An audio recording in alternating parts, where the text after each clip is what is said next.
SD Airo. Kreatif, religius, and fun. Sekolah unggul masa depan. Assalamualaikum warahmatullahi wabarakatuh. Hai teman-teman, perkenalkan namaku Yumna Liu. Aku kelas 2 sekolah dasar. Aku perwakilan dari SD Airo. Di sini Yumna akan bercerita tentang sebuah kisah sidang belawan. Dahulu kala di daerah Lampung tersebutlah seorang raja yang memiliki 7 orang istri. Dari ketujuh istri tersebut, hanya istri terakhir yang memiliki anak laki-laki bernama Sidang Belawan. Setelah tumbuh dewasa, Sidang Belawan gemar menangkap ikan di sungai. Bukannya ikan yang diperoleh, melainkan sebungkal rambut yang amat panjang. Penasaran dengan buntalan rambut itu, Sidang Belawan memasukkannya ke dalam saku celananya, lalu berjalan menuju ke hulu sungai. Ketika hendak menebar jalannya di sebuah lubuk dekat pancuran, tiba-tiba pandangan Sidang Belawan tertuju pada 7 bidadari yang sedang asik mandi di lubuk. Sebelum bidadari melihatnya, Sidang Belawan cepat-cepat bersembunyi di balik batu yang besar. Saat berkata lengah, Sidang Belawan diam-diam mengambil salah satu selendang yang diletakkan di pinggir lubuk. Ternyata selendang itu adalah milik bidadari bungsu. Selang beberapa saat kemudian, keberadaan Sidang Belawan akhirnya tercium oleh para bidadari. Ketika mereka hendak meninggalkan tempat itu, tampak bidadari bungsu kebingungan mencari selendangnya. "Hai bidadari cantik, mengapa kau menangis?" tanya Sidang Belawan yang berpura-pura tidak tahu kejadian yang sebenarnya. "Selendangku hilang, Tuan. Sementara saudara-saudaraku telah pergi meninggalkanku seorang diri di sini.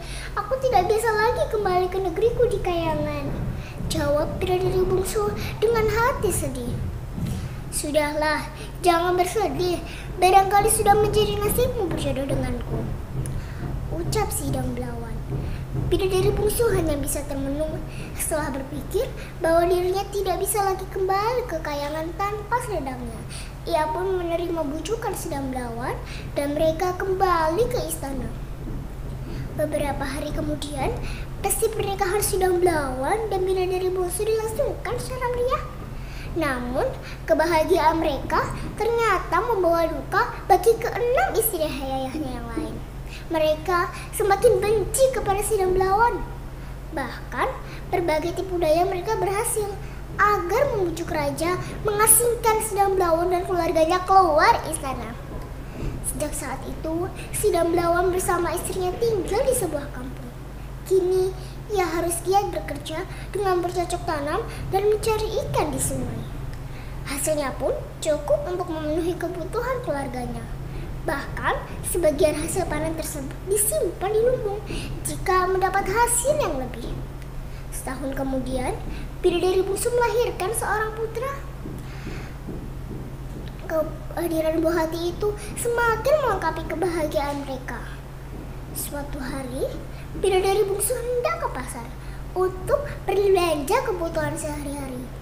Sebelum berangkat, ia berpesan kepada sang suami, "Kanda, jangan buka panci di atas tungku itu sebelum Dinda pulang," ucap bidadari bungsu. Sidang Belawan hanya bisa menganggukkan kepala. Setelah sang istri pergi, Sidang Belawan yang penasaran dengan apa yang dimasak istrinya segera membuka panci. Saat tutup panci itu dibuka, ternyata isinya hanya sebutir beras. "Jadi, selama ini istriku hanya menanak sebutir beras. Pantas saja padi di lumut tidak berkurang," gumam Sidang Belawan dengan heran. Saat siang menjelang malam, bidadari bungsu kembali dari pasar. Ia bergegas membuka panci. Betapa terkejutnya ia saat melihat beras yang dimasak tidak tanak menjadi nasi. Ia amat marah kepada suaminya yang telah melanggar janji. "Kenapa kalian melanggar janji? Coba lihat, beras yang Dinda tanak tidak menjadi nasi," ucap bidadari bungsu dengan kesal. "Maafkan aku, Dinda," ucap Sidang Belawan. Jadi, selama ini bidadari bungsu menggunakan kesaktiannya untuk menanak sebutir beras menjadi satu panci nasi. Kesaktian itu akan hilang jika diketahui oleh manusia. Oleh karena suaminya telah mengetahui hal tersebut, kini ia harus menabuk padi sendiri. Saat ia mengambil padi di lumbung, bidadari bungsu tersentak saat melihat kain berwarna hijau. "Aku mengenal kain itu," gumanya. Ternyata dugaannya benar. Kain itu tidak lain lagi adalah selendang miliknya dulu yang disembunyikan oleh si Damblawan. Bidadari bungsu segera menggendong anaknya lalu terbang ke kayangan. Si Damblawan berusaha mengejar istrinya, tapi tidak bisa karena terhalang oleh lautan api. Namun, ia tidak berputus asa. Si Damblawan segera menangkap seekor ayam jantan lalu berdoa kepada Tuhan. "Ya Tuhan, jika hamba keturunan raja yang sakti, maka ubahlah ayam jantan ini menjadi burung Raja Wali raksasa." Pinta si Damblawan, doanya terkabul.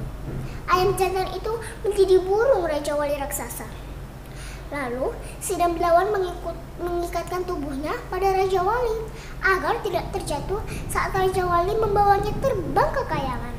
Namun saat ia melewati lautan api, belitan rambut itu terbakar satu persatu hingga akhirnya terjatuh dan terbakar api. Melihat kejadian itu, Raja Wali segera terbang mencari pertolongan. Akhirnya Raja Wali berhasil menemukan seorang pak tua bertongkat di tepi sungai. Raja Wali pun berkata, "Hai Pak Tua, tolong selamatkan tuanku yang tercebur ke dalam lautan api." Orang tua sakti itu segera memerintahkan Raja Wali untuk mencari 7 batang lidi, daun kelapa hijau, dan 7 tangkai ketan hitam. Setelah kedua jenis benda itu didapatkan, orang tua sakti itu segera membakar sambil berdoa kepada Tuhan yang Maha Kuasa. "Ya Tuhan, jika si Damblawan keturunan raja yang sakti, maka hidupkanlah ia kembali."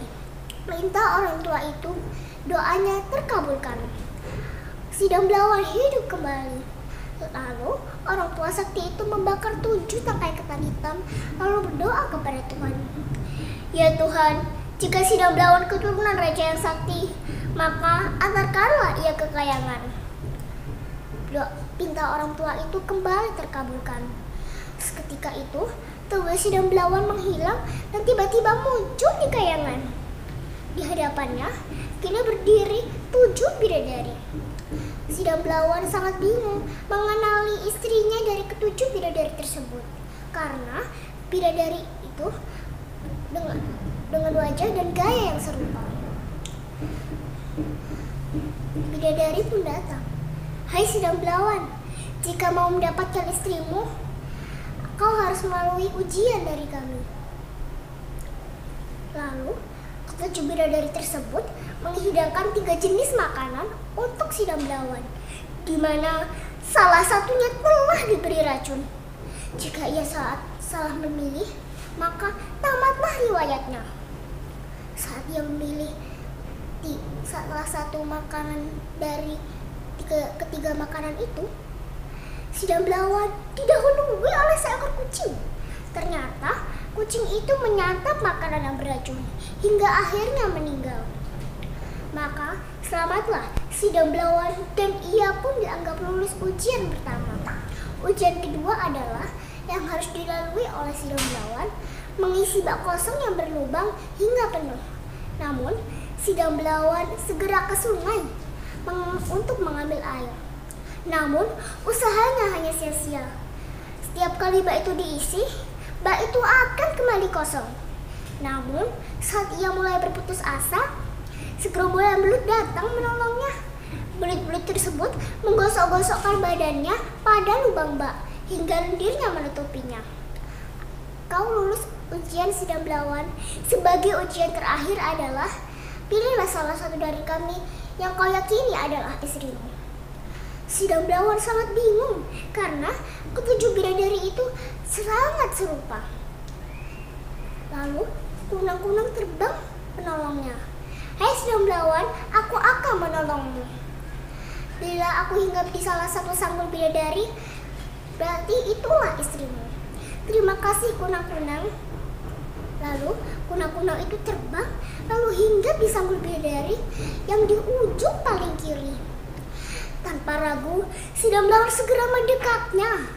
Maafkan aku, Dinda. Kanda berjanji tidak akan ingkar janji lagi. Iya, Kanda. Dinda pun berjanji akan hidup bersama dengan Kanda. Lalu, hai Sidang Belawan, kau lulus ujian. Bawalah istrimu ke bumi. Terima kasih, wahai bidadari. Sidang Belawan memboyong anak dan istrinya kembali ke bumi. Wassalamualaikum warahmatullahi wabarakatuh.